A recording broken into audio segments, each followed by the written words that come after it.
5 days later, we're still talking about the end of the Daytona 500.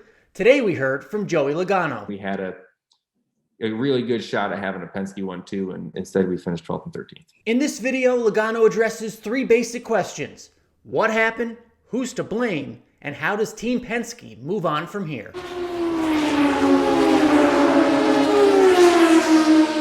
What's up, everyone? I'm Alan Cavanna. Thank you for watching this video. If you're a first timer, I hope you hit that subscribe button because honestly, I didn't think I'd be making a new video this soon. But Joey Logano took questions this morning about the end of the Daytona 500, and they were honest and eye-opening.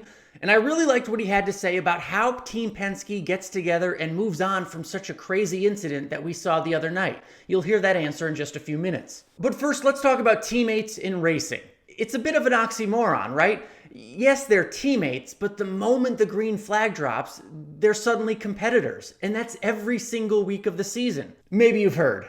I grew up a Rusty Wallace fan, and there was plenty of talk back in the day of some tension within the team when he first got a teammate in Ryan Newman. Same thing I heard about Dale Earnhardt back in the 90s when he got a teammate out of Mike Skinner. The idea of a teammate is great until you have to go beat them.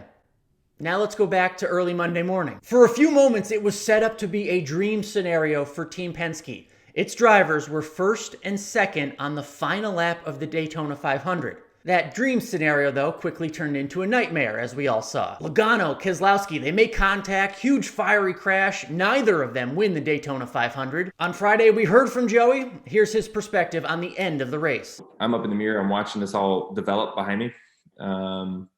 And when the 34 and the 2 hook up, they start coming up with a run, throw a mile block. But when Brad moves to the left to pass me, that gets the 34 off center on his bumper. And these cars are very unstable when they're getting pushed. When a car gets off centered as much as McDowell was on Brad, it's going to push him around just the same way like we saw the first crash happen.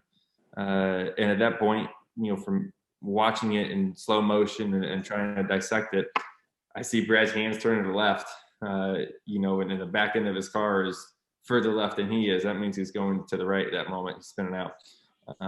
And that's why I got tagged so hard in the left rear. It spun me out so quick. The next question is a simple one, but it's almost impossible to answer, so let's be fair. Who's to blame?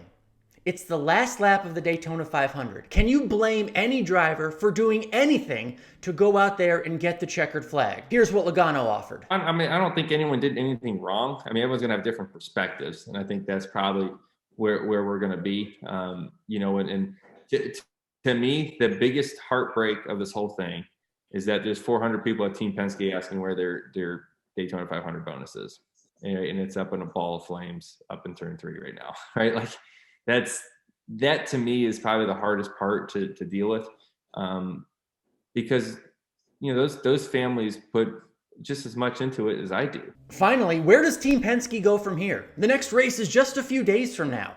As of Friday, Joey Logano said he and Brad Keselowski had not yet spoken. He said it was probably best for everybody to cool down their emotions just a bit. Both drivers lost out on winning the Daytona 500. It's not fair to assume one is any angrier than the other. We haven't heard as much from Keselowski yet. He did offer up this tweet, though, this week saying, "Heartbreaker. My body is fine, but my heart is broke. Months of studying, months of tremendous car prep from the 2 crew, and in the perfect position at the end, yet another Daytona 500 slips away." Look, I get it. You only get so many chances in life to win the biggest race of your career. Logano says he and Keselowski will talk before Sunday's race.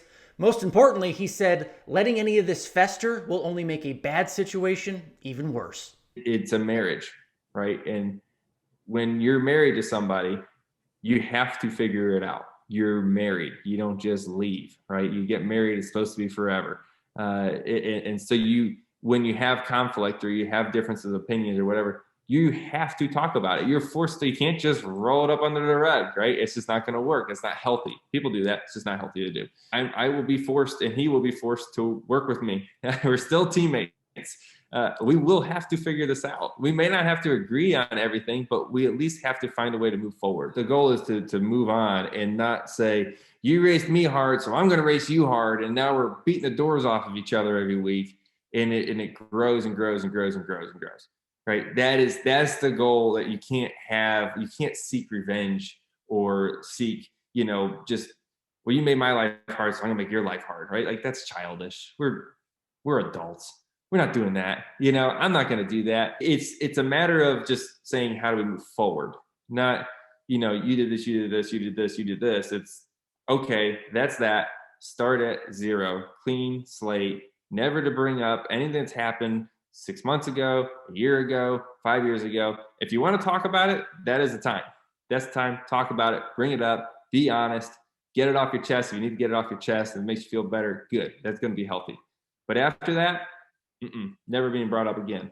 Never. It's got to start at zero. So what do you think? How does this play out for Team Penske? Does any of this bad blood affect the upcoming season? Let me know down in the comments. Maybe we see the effect as early as this weekend at the road course. Thank you as always for watching. Make sure you hit that subscribe button. We'll see you next time.